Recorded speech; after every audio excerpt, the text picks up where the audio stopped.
talking through it, it's like, oh, actually, it's not as bad as I may have first thought.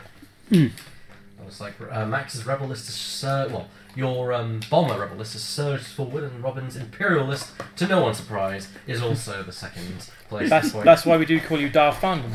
It's true. The First Order is my true calling these days. And if you've not voted, you can still vote for the two ships you want to, or the two lists you want to go see head to head, and you can check out these lists by going to our stream poll page, which I'll post in the chat right now, and casting your vote. I'm really quite pleased by the fact that it's First Order versus the Resistance as well. That's pleasingly thematic, and we can just assume that they demothballed those gunboats from somewhere. Well, all the votes haven't been chosen for a scum list so far. Interesting. Oh, folks, you've got to give the Key Magilla a chance. It's really exciting. It is. Yeah, it More has the got Phantom, some good more the things. Phantom, but yeah. Well, yes, Phantom. The Phantom's the Phantom, but yeah. So, next up we've got the Phantom 2 expansion pack.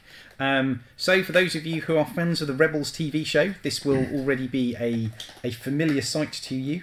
For those of you who are wondering what happened to the original TAC shuttle, I will not spoil things for you, because clearly you haven't watched enough Rebels yet. Okay.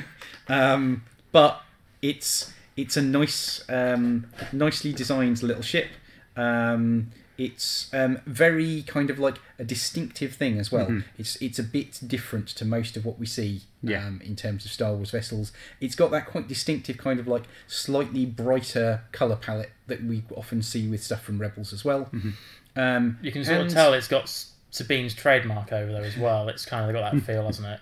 It's very sci-fi looking as well. Like it's a bit less grubby than a lot of Star Wars ships. Well, I like that fin down the middle. It looks like it's got a mohawk actually. Looking at the I kind of want to get a second Ghost just so I can get Toby and a second Phantom, just so I can get Toby to make me a Phantom 2 docked Ghost. Yes, indeed. with magnets.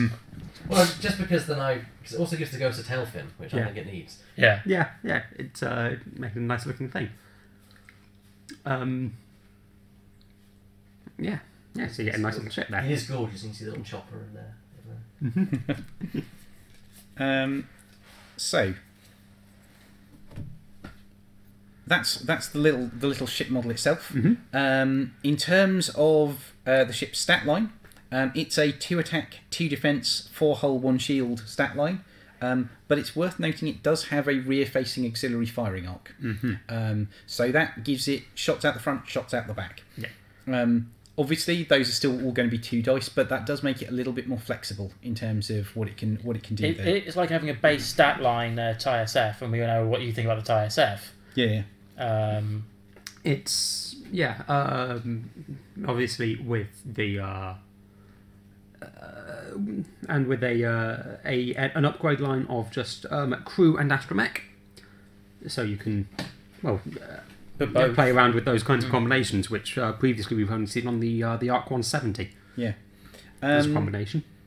The manoeuvre dial's reasonable as well. Like there's nothing stellar or surprising there, but it is perfectly adequate for what it wants to do. I think the really like notable things about it is it's that the speed 3 turns are red. And it's got a speed 3k turn, so it turns a little more slowly than a lot of Rebel ships. But perfectly serviceable, I think. Do you want the dial, Elliot? Sure. Didn't the old Phantom have a red 1 and 3 hards like the Ghost? Yeah, so it's lost the 1 hards at this point. Yeah. But with the auxiliary firing arc, I think that is possibly a little less needed. Like the tighter turns aren't so much of a thing if you've got a rear firing arc you just keep on target. Yeah, bank would be easier to keep both in arc at that point. Importantly though is the action bar on this thing. Yes, indeed. There's the focus, the target lock, and migrating its way over to the Rebel faction, coordinate. So we've previously seen the coordinate action in a standard play. It was originally an epic action, but it's moved across to standard play with the Upsilon class shuttle for the First Order. But the Rebels can now get access to it as well, and they get access to it on a small and importantly very cheap ship by comparison. So that proves the point there. Kylo Ren is twice as expensive as AP5. Yeah. Sure, he's the higher pilot skill 1, but He is. You know, But you could have, But there you, so you can, when you perform the action, you choose a another friendly ship at range 1 to 2, I believe it is. Another friendly ship at range 1 to 2. Which gets a free action. So you can basically pass an action off from one ship onto another. Yeah. And importantly, that happens at the pilot skill of the ship doing the coordinate action, not at the pilot skill of the ship taking the action. Yes. So that so gives you AP5 is some- quite nice. Effectively, pilot skill 1, passing an action at pilot skill 1 Yes. and doing it A as free an effective action- advanced sensors. Free action at pilot skill 1 is potentially very, very nice. So let's take a look at the first of our pilots in a little bit more detail. There are 4 pilots for the Sheathapede class shuttle, or the Phantom 2, as it's known in terms of its titled version. All unique. All unique. So that is another feature that we've seen a few times in the Rebel faction. We've seen it on the attack shuttle, and we've seen it on the Arc 170, and we've seen it on Sabine's the TIE Sabine's Fighter. stolen TIE Fighter Yes. as well. So Rebels do not necessarily have generic pilots these days. So starting at pilot skill 1, we've got AP5, the logistics droid, who has got the standard upgrade bar, the standard action bar, and a pilot ability. When you perform the coordinate action, after you choose a friendly ship and before it performs a free action, you may receive 2 stress tokens to remove 1 stress token from it. And he's 15 points. So that's quite nice. That means that if you've K-turned a ship on a previous turn, you can still coordinate an action to it. Take that stress token off. You take 2 yourself. Not the end of the world. No. You've got a dial that can cope with shedding stress if you need to. You've got an auxiliary firing arc, meaning that you don't need to worry too much about precisely what manoeuvre you're dialing in. And with an R2 Astromech and Inspiring Recruit, That was exactly what I was about to say. He only comes to 17 points. And yes, shedding Very cheap. And he can shed that 2 stress off in his immediate turn and just do it again. Very easily. Yeah. Interestingly, only the second pilot ever to be a unique pilot skill 1. Yes, Sonny indeed. Bounder. After Sonny Bounder. So I think AP5's got some real mileage there. Yeah. And Yeah. particularly that stress stripping ability is huge. Yeah. Like the ability to coordinate things after they've been like sort of annoyingly stressed, or even if all you need to do is take some stress off something, just try to coordinate an action onto something, take the stress off it. Especially if you're thinking, I need to do another red move here. Oh wait, AP5. Yeah. Also, if you've got Inspiring Recruits, you could remove 2 stress from something and then clear your 2 stress the next round. Next round. Yes, you can. I think so. Yes, Yeah, because I'm inspiring. just trying to remember precisely what the wording on Inspiring Recruit is, because I remember Where When Something- a a friendly friendly ship, ship- when a friendly ship at range 1 to 2 removes a stress token, it may remove 2. Oh, it's a once per turn. Specifically, it is a once per turn. It is once per turn, but also I'm just wondering about the wording of you on all of this. Oh, yes. So you may receive 2 stress tokens to remove 1 stress token from it. I believe AP5 is doing the removal of stress here, so I'm not 100% certain how those two interact. But it says when a friendly When a ship at range friendly 1 to ship. 2 removes stress token, it removes 1 additional stress It token. doesn't say. It says it rather than you. You is never So- an Inspiring Recruit. So it basically says when a ship at range 1 to 2 it removes a stress token, you may remove 1 additional Which means stress that if AP5 is the one removing the stress token, he's at range 1 of himself. Cool. Yeah, Or if it no, works I the think other, or if it does work the other way around, then you have to be in range 1 to 2 to coordinate. Yeah. So it Makes should, a lot of sense. It So still, if he can all coordinate, he will have inspiring recruit. I believe I think- it does still work. I suspect you're right. It's one of those ones where I remember there was an FAQ around Kyle Katarn. Kyle Katarn, and I'm just trying to remember precisely what the details of that are. So don't check your FAQ, folks, before you go running off with your AP5 plans. I'm pretty confident that it's an Inspiring Recruit do work together, but it's worth checking. Even if it doesn't work that way, Inspiring Recruit still lets you you remove AP5 stress. Yeah. To be able to continue. Which still isn't bad. To be able to continue using coordinate, because otherwise you can't. So next up, we've got Zeb Aurelius. Again, so moving up 2 pilot skill to pilot skill 3, no additional upgrades, 16 points, and he keeps his pilot ability from the attack shuttle And the TIE Fighter? and the TIE Fighter indeed. When defending, you may cancel crit results before hit results. Zeb's ability is becoming increasingly more relevant as time goes on. So we've gone from 2 hull points to 3 hull points to 4 hull points. And those hull points, removing those crits first... especially with the current prevalence of harpoon missiles. And Kylo Ren. Yes. Oh, geez, yeah, because there's no crits to take because you've evaded them and the harpoon condition doesn't trigger. The harpoon condition doesn't trigger. I'll show you the dark side doesn't trigger. Yeah. Provided you dodge something. Yeah. Zeb's ability is getting progressively better as the game moves on. Yeah. One thing I've noticed, which is more of a design aspect, is they've extended the area where they put their text. I've noticed. If you look between the two versions. Oh yeah, it's got a little bigger, hasn't it? It has. Yes. Wise choice, I think. We are going to see why in 2 pilots' time. I think that's all did that to make it consistent. So he's only 1 point more than AP5 for, I'd say, an ability that is getting better, but for the things the Sheathipede is built to do, AP5 is probably the more useful. Yeah. I think Zeb's possibly something that you'd look at if you're planning on trying to load your attack. Your Phantom 2 out to be a bit more aggressive. Yeah. So maybe you slap a tail gunner on Zeb and start using him as actively a bit more of a fighter, get him into the mix. But feel free to spend your actions on coordinating other folks because you've got a crew slot that you can stick something useful I don't know, maybe Ray or something like that into to give yourself some banked I'm still looking at this and thinking R2D2 is not a bad call here either. I know it's not the best style in the world, but 20 points, but I can see where you're coming from there, Dave. Because it means if those crits just remove a shield, then you just buy your time of when, if the crits start to come in, and the crit setting a shield is as good as having a hit on hull. In my opinion, R2D2 is quite efficient because you'll need to recover that one shield and you're up to your maximum shield value. So it's true. Yeah. So unless you put a shield upgrade on there, it's not like you've got to think, I've got 3 shields I need to recover. It's I need to recover one green, done. Yeah. True. It's also worth noting that because the Sheathipede is a 1 shield ship, it can equip Pulse Ray Shield. Of course it can. It can, yes. And Pulse Ray Shield, on something that you will mostly likely to want to coordinate with and has an auxiliary arc, suddenly becomes, I think, a lot more meaningfully useful. You don't mind as much about the fact that you ion yourself to regain that shield. So I think Pulse Ray Shield has some potential. And on the other hand, it would be cheaper this way round to have Pulse Ray Shield and R2 because when you do that 1 speed, it'll become green because the R2. Oh yeah, good point. Yes. So actually, that combo is actually 1 point cheaper. It becomes 3, not 4. Yeah. And I don't think there's going to be not a huge number of modifications that are going to be taking that slot up other players. So some interesting stuff there, I feel. Yeah. Next up, we've got Ezra Bridger.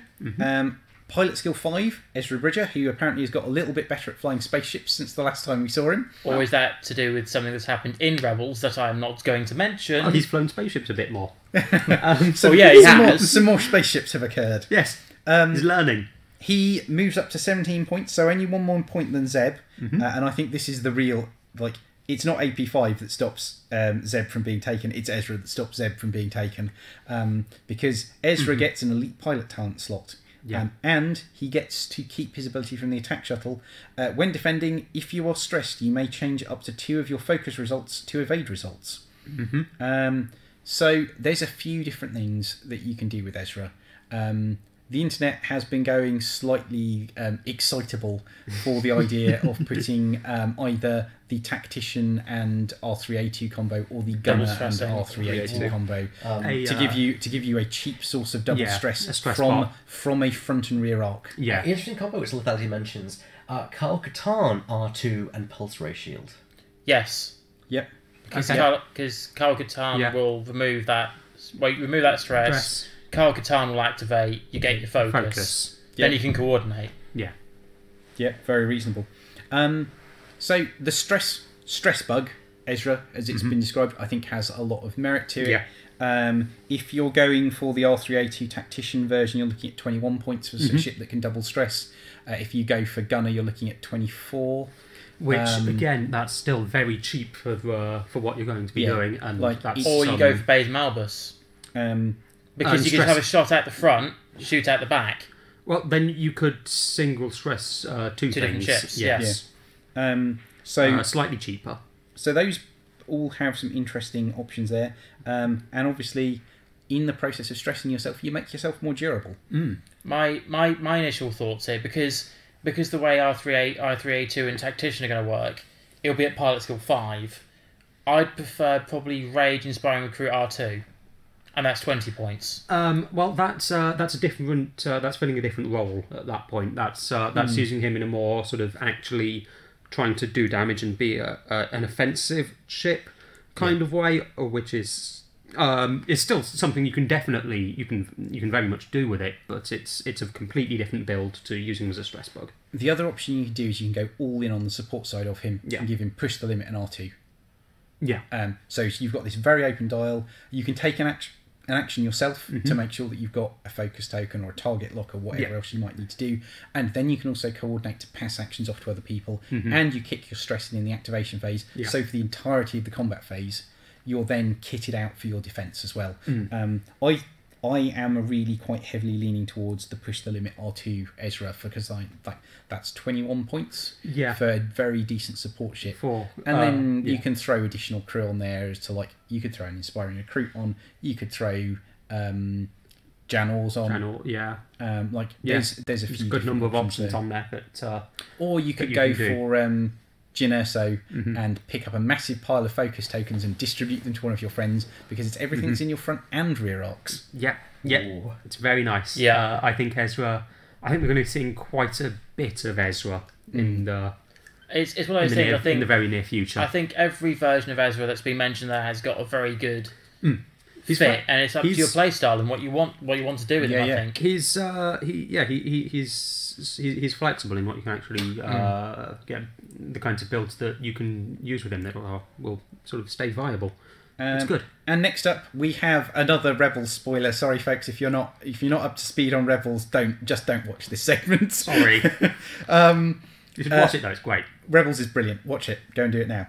At pilot skill 9, so this is giving Rebels another pilot skill 9 pilot. We've got Fennrau, and Fennrau keeps the elite pilot talent slot. Bumps up from the 17 points of Ezra to 20 points, which seems reasonable given the massive sudden increase in pilot skill you get in the process. It's 20 points to put something pilot skill 9 on the board. Yeah. That is cheap. Still, he's fallen from grace, because going from a protectorate to a shuttle, essentially. Yes. On one hand, though, lost 1 agility, gained 1 shield. And using 2 attack dice. Sometimes actually 3 if you think about it. But the big, and as Elliot rightly pointed out, he's noticed the fact that the card text area increased, and this Fennrau is exactly why. Another deep breath, people. When an enemy ship inside your firing arc at range 1 to 3 becomes the active ship during the combat phase, if you are not stressed, you may receive 1 stress token. If you do so, that ship cannot spend tokens to modify its dice when attacking this round. So, Fennrau shuts down your offensive modifications as long as they're coming from tokens. This actually is very good. There's a card which I play in a similar game called Star Trek Attack Wing, and it's Worf. He does the exact same thing. He stops your ability to modify dice. And that's a big thing in the game. When you can't spend tokens and you can't reroll anything, you're only relying on base dice, and we all know how they tend to blank out on you. Well, I mean, we see that we've seen this a lot in X-Wing. Everyone's presumably had a game where they've ended up with one thing against Omega Leader and given up because you can't do it anymore. Yeah. It's as soon as you're not able to modify your dice, they're not great. Fennrau is really interesting. Fennrau can take Veteran Instincts to put himself up to pilot skill 11. He can. Which is big and clever because that gives you pilot skill 11 coordinate. It does, and that's and for a number of reasons, coordinate at both ends of the pilot skill scale is excellent. Yeah, and for completely different reasons, but still very good. Both AP5 and Fennrau are going to have some real merits, I think, on that kind of, like, as Max says, those extremes of the pilot skill scale. And because, again, it's got an auxiliary firing arc, Fennrau's ability doesn't specify primary, it just specifies firing arc, so that works out the front or out the back. So Fenn can afford to kind of, like, position himself in such a way to create the largest coverage from his firing arc. Yeah, he does like a barrel roll for repositioning and boost, so there's that. It's true. But you could put that on. You could take your extra 2 points and give it back to thrusters. This is very true. You could. I think we're going to see a lot of RTO Astromech on Fenn, because I think Fenn is going to want to have that ability to shed stress easily. That said, there's another Astromech in this pack that I think may also be relevant to Fennrau, but we'll come around to that in a moment. Lithy 2017 comments, Fennrau meet Corin Horn. The two of them, I suspect, are indeed going to be best friends. And also, it's Fenn is going to be quite cheap. You'll have room for something else alongside Corin and Fenn. And I think Fennrau may essentially fulfill the same role as Biggs in a squadron, because you put Fennrau down on the table and your opponent is just like, I need to get rid of this. Yeah. Because turning their offensive dice mods off, and it doesn't turn everything off, like it doesn't stop expertise, it doesn't stop predator, it's things that are reliant on tokens, but that's enough ships in the game to be such a big problem. nuisance. Potentially, I'm thinking problem, points-wise here. You could have Corin, Fenn, and Ahsoka. And imagine having Ahsoka with Rey on board. So if you can't get a coordinate from Fenn, you can have Ahsoka giving a effectively out of effectively out of action phase action. Yeah. And then Corin Horn pushing the limit off it after knowing where things are. And the thing we're getting with Fennrau here, like as Robin says, that's shutting down your attack modification, something people are going to want to get off the board. And if they're doing that, pointing at a ship that's going to be probably under 25 points when he's kitted out, that's all right. That's fine. Yeah. It's great. Yeah, he will literally be filling the Biggs role, because Biggs is only 26. I'm trying to think, there was a very weird and wacky combo, which probably isn't very effective, but it was about how you can get Fennrau to trigger twice in one round of combat. Which I think is something like where you have Thane or Braylon on board, because doesn't Thane allow someone else at range 1 to take an action if they... He takes an action if someone if his friends get shot by something in his firing arc. Yeah, so I think Fennrau activates, then I think somehow he sheds the stress, then Thane gets attacked or forces an attack or something, and then forces an action on, I don't know, there's some combat out there that exists that makes I'm trying to think of out of in combat phase removing a stress. Wingman, yeah. but that's the start. Start of combat phase. What's coming out later? Oh. Put him to pilot skill 9 and certain crew card that's coming out in a minute. Yeah. That is a fair point. That's a fair point. I think Fenn's got a lot of potential though, and he is just the right side of cheap enough to be very useful as well. I think if what you want is a completely dedicated support ship, Fenn isn't the way you go. You look at AP5 or you look at Ezra. But if you want a ship that creates a massive amount of friction, something that will stress your opponent out, metaphorically, not literally in this case, but that's Ezra. Fenn is really going to create a complicated, annoying set of target priority decisions. Yeah. So we've also got a stack of upgrade cards, and the interesting thing here, none of these upgrade cards are pre-existing ones. Everything in here is new. Interesting. Sort of. New. Okay. Newish. Mostly new. We have a new version of the Ghost title, and the specific difference between this is it just says that you can equip the Phantom 2 title card rather than the Phantom title card to a relevant type of ship, be it an attack shuttle or a sheathopede. That basically is just effectively almost an errata card to cover the fact that there's a new Phantom. There is the Phantom 2 title, however. While you are docked, the Ghost can perform primary weapon attacks from its special firing arc, so just the same as the original Phantom title. So you're unlocking that rear arc on the Ghost and letting it use those meaty 4-die attack dice out front and back. Yeah. Good stuff. While you are docked, at the end of the activation phase, the Ghost may perform a free coordinate action. So rather than having the double tap turret, it gives it a coordinate. It gives it the coordinate on and it's also a fair bit cheaper. I will point out, it is essentially a pilot skill 13 action that you can pass up to someone. Yeah. It is, because it's the start of it's the end of the activation phase when everything is done. So that free coordinate action gives you absolutely complete knowledge about the final position of everything for that turn. Yeah. Especially if it's a reposition that you require. Yeah, it's very, very nice. and it means that you're getting all of this stuff on your Ghost on a much cheaper build. I've seen people talk about the Ghost, the Phantom 2, and Jake Farrell in a list, and then having Jake take a single action that's not focus, and then boosting the Ghost to coordinate to give him a focus, allow him to boost them, possibly a barrel than boost. Yeah. The one thing it's more of a. I think I might have actually answered the question myself. Why is the Ghost got a 0 point cost and you've got the Phantom 2 with a blank? But is it because the Phantom is docked? Is that the reason? It's because you can only have one without. You can't have one without the other. Yeah, you can't equip the Phantom 2 title without having a Ghost title equipped to a VCX. So they've blanked out on that one, but they could have put it as a 0. Basically, what it is you're paying 0 points to get both of them. The 0 point cost covers both cards. Oh, okay. Although it is still 0 you points. You can't put the Phantom 2 on anything because it says the Ghost is what equips the title. Yeah. It's a very weird kind of way it works, but But I like the Phantom 2 title. I think there is a very distinct decision you need to make when you're list building between taking the original Phantom for the additional attack, or taking the Phantom 2 for the coordinate, because that shifts the Ghost from being a pure gunship to being a gunship with a support role.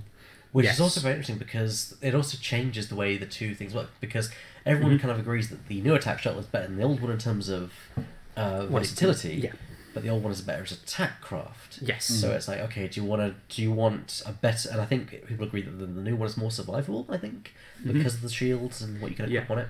And it's also got more HP. It's 4 against 5 now. Yeah. So I think the argument can be made that do you want a ship that's not as powerful at the start, but then leave with a ship that is a good kind of support base, or do you want a box standard attack build? I think we're likely to see more of the Sheathapede shuttle being flown independently.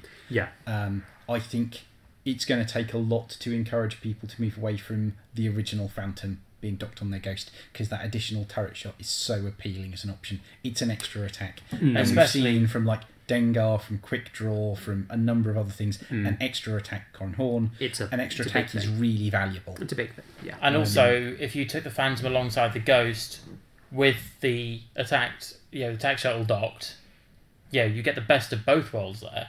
You get the double attack turret, and you get a coordinate action you can pass around. Yeah, that's true. You do lack a bit of punch, though, arguably. Yeah, but it's still something to consider. Yeah. In the rest of the upgrades, we've got 2 crew and 2 astromechs. I think if we take a look at the astromechs first, that will put one of the crew into a little bit more context. So first up, we've got the Flight Assist astromech. This is a new non-unique astromech for the Rebels, who are very keen on seeing such things.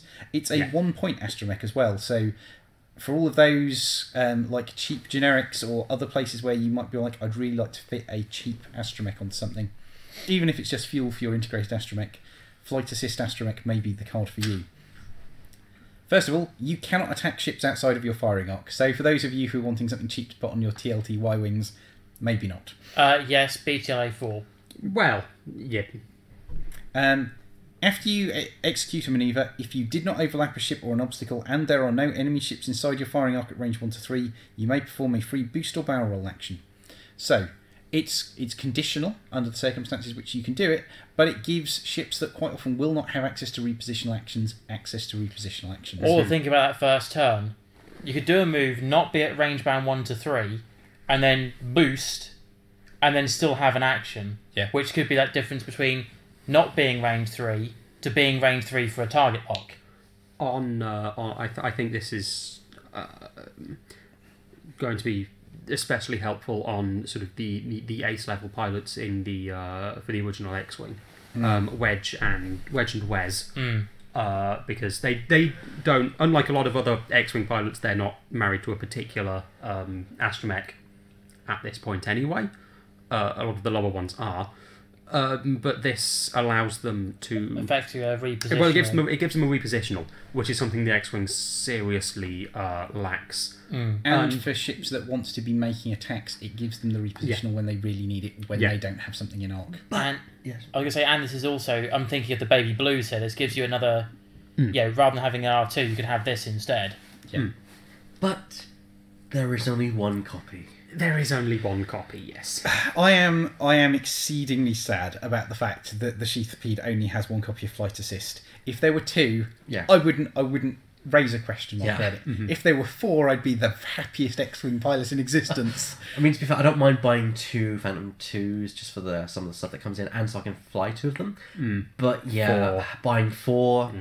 Yeah, it's a bit many. Hopefully, this will turn up in another pack at some point. I am quietly hoping for a kind of like Heroes of the like Rebellion type of pack or something like that kind of like wraps up some of the kind of Rogue One and later series of Rebel stuff into a single package, because there is, without going into details and spoilers, there is a lot of stuff to come in Rebels that ties into Rogue One stuff, and there is a lot of reasons that would be a viable X-Wing product. And get some more of these and some more R2 Astromechs. Yeah. Please. Yeah. If you're listening, FFG, more Flight Assist Astromechs, more R2 Astromechs. Please. We'd like that for Christmas. Admittedly, Christmas 2019, but you know. Yeah. I'm not going to lie, I have 4 good. copies of R2. No, 5 copies of R2, I'm a liar. But that does require you to get a huge pile of Y-Wings. I have 4.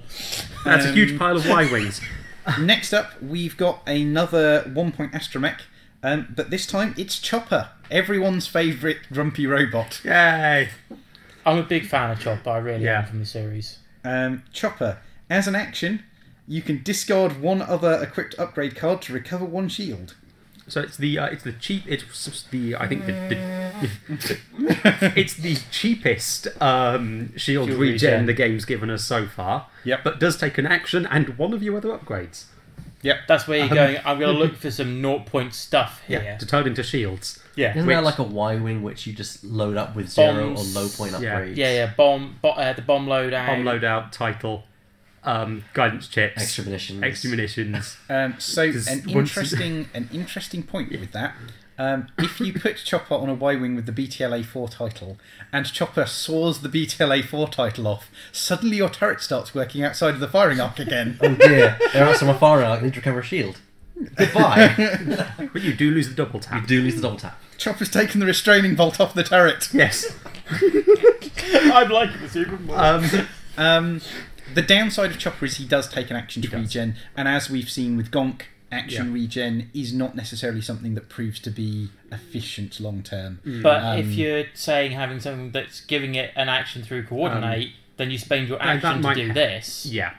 You still get both. He is also inherently limited in the number of shields you can recover over the course of a game. By your upgrades. But in that case, he's perfect design for a Y-Wing, which has low shield numbers, but has a big upgrade bar and a lot of capacity for upgrades which you want to discard. Especially if you're going for, say, some kind of munitions build, and when those are all fired off, you don't need the guidance chips anymore. Which is perfectly thematic, since he was an astromech for a Y-Wing. Yeah, The key thing I will say about Chopper is if you're going to put him on a Y-Wing, make sure that what you're soaring off are 0-point upgrades, because as soon as you put extra munitions on there, you would be better off taking R5P9 instead and just using your action to focus and then spending your focus token at the end of the turn to regen. So you need to make sure that Chopper plus the upgrades he's taking off stay below 3 points, or you should just take R5P9 instead. But for 1-point upgrade, I think Chopper's definitely got some room to exist in the game and puts regen on ships that otherwise might not have a good way of accessing them. One thing I have seen pointed out, you can put him on an X-Wing with integrated astromech and saw off the integrated astromech, turn that into a shield. As Chopper says, no, you're not killing me, you're going to turn that off. And then thematically connecting through from Chopper, you'll notice that Chopper is in the process of soaring some poor robot up on that artwork there. And the poor robot that is being sawn up is the Courier Droid. The Courier Droid is a limited 0-point crew upgrade. At the start of the Place Forces step, you may choose to treat your pilot skill value as 0 or 8 until the end of the step. So this gives you a little bit of flexibility during the deployment. It's something that you can throw on a ship where you've got a crew slot free and aren't doing anything with it. That doesn't happen a huge amount, but there are occasions it will happen. But it also opens up another 0-point thing for Chopper to throw out the window. Absolutely. As you can see on the artwork, he's there waiting. Like a serial killer, he's stalking. I didn't actually notice that until I've seen it from there. I mean, to just be stand fair, there by the door, yeah. To be fair, the number of Courier Droids that have fallen to him over the course of the series. And it's also good this is limited. So if it had, two crew slots, you go, 2 crew slots and an astromech. For example, if it comes up ever in the future, you go 1, 2. That's 2 shields. It's a nice fodder for Moff Gigerard as well. Yeah. That might be why. That might be more of the reason why it's limited. That is currently in the game. Yeah. And it's nice it's unrestricted as well for that purpose as well. Also, someone mentioned, can Chopper kill himself? No, he can't. This is one other equipped upgrade, so he cannot kill himself. No. Yeah, Chopper is a willful little astromech and will not be disposed of that easily. No. Last of all, and folks, this is more Rebel spoilers. Just stop your ears for the next 5 minutes if you don't want Rebel spoilers. Sorry. And it'll take about 5 minutes to read through the card. Next up, we have got Maul. Note, that's not Darth Maul, that's Maul, and there's specific reasons for why that is the case. But no spoilers. For Clone Wars or Rebels at this point. Maul is a 3-point crew card with an interesting restriction. Scum only. Ignore this restriction if your squad contains Ezra Bridger. So as long as you've got Ezra in your squad, Maul can come into the Rebel faction. And that's whether he for appears mysterious reasons. And that's if he appears as either crew or both of the Phantom pilots. Yeah. As long as you've got Ezra Bridger in there in some capacity. Yep. Yeah, you can have Maul. When attacking, if you are not stressed, you may receive any number of stress tokens to reroll that many attack dice. After performing an attack that hits, you may remove one of your stress tokens. So this is back to my thought process of Fennrau. Maul, for example, you have him sitting there and going, I'm going to declare to reroll 0, because you can. I'm still going to remove that stress token. Yeah, if the attack hits. Absolutely. So you have a real perfect hit, spend your focus, get 3 through. I don't need to reroll anything. I'll declare 0 with Maul. Maul then triggers. Maul is a one and done, though, unless you only guess 1 and get a hit, because you can't do it while stressed. You can't declare Maul while stressed. Yeah. But it does mean potentially combo Maul with Inspiring Recruit to remove 2.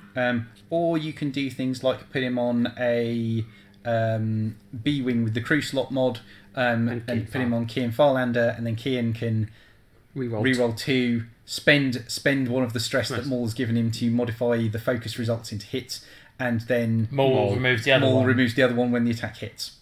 Yeah. So there's some interesting options there. I don't think we're going to see Maul much in Scum. For the kind of thing he does, he is just worse Dengar. That's the thing. We've got Dengar in the game. We've got K4 security droids in the game, and those I think both fulfill the same role as Maul. And do it without the stress or the extra restrictions. As a Rebel player, it does free up Predator from your EPT slot, though. Yeah. No, Maul is going to be good for the Rebels, and we are going to see him more there than anywhere else. I would say, actually, I wouldn't mind him on the Pilot Skill 3 arc. Braylon, because he can remove... If he takes 1 and he's got an R3A2, he's double stressed, does a green, removes 1, then triggers his ability, removes the other. Assuming he didn't hit, Yeah. Assuming, yes. Assuming the ability does actually go Gus, off. I'm going to put him on a YV666 with Bosk and Gunner. Okay. Don't really see how that's special, but I guess it gives you some rerolls. Because Bosk, you have to have a stress to gain a focus. You if take the attack misses. You take a stress to the attack misses, to get a focus in it the might target be boss lock. pilot though, so you can, it could be boss you pilot. can make an attack that misses, trigger your gunner, and then kick Maul in for the dice modification. So I can see some potential there. Yeah. But I think the other place that Maul potentially has some use in Scum is if you've already got Dengar as a pilot in your list, and you want to put some dice mod somewhere else. No, I wouldn't recommend Dengar and Maul together. Especially if you put expertise in it, then kills expertise. He turns some expertise off. But if Maul will go in Scum if Dengar's already somewhere else. Other than that, Well, to answer Wojtek's question, what's the benefit of removing the stress during the combat phase? It frees up your dial for the next round. And also Yeah. for Fennrau's ability, it could double tap. Actually, I just thought about it. It's not too bad. Think about it. If it does a red hard on the YV666 Yeah. and it attacks and hits, it can then do another 2 hard. Or stop. Or stop. Yeah. So it actually makes it a bit more manoeuvrable. yeah, it opens the dial, assuming you hit, which because That makes sense. And is there a You're- quiz slot you're- that helps with if you are stressed? You get because the You're not yeah, that. You're not. is the stress removal is independent of It the is. rerolls. Yeah, you're not. You're not taking more for the rerolls. You're taking more for the removal of stress. Yeah. So as long as you get your attack, you can 2 hard again with the Yeah.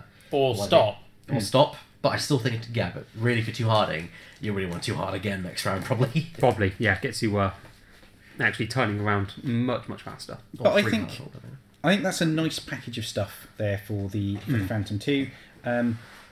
Good range of options. I would say It's versatile. undisputably the best support ship in the game. Wojtek asks, is removing stress better than getting consistent attack rerolls? Well, that's debatable because it does. If you can't attack next round, what's the point in having consistent attack? Modification. If you don't get your arc, yes, okay, you get your arc for 1 round, but that's not going to kill someone most of the time.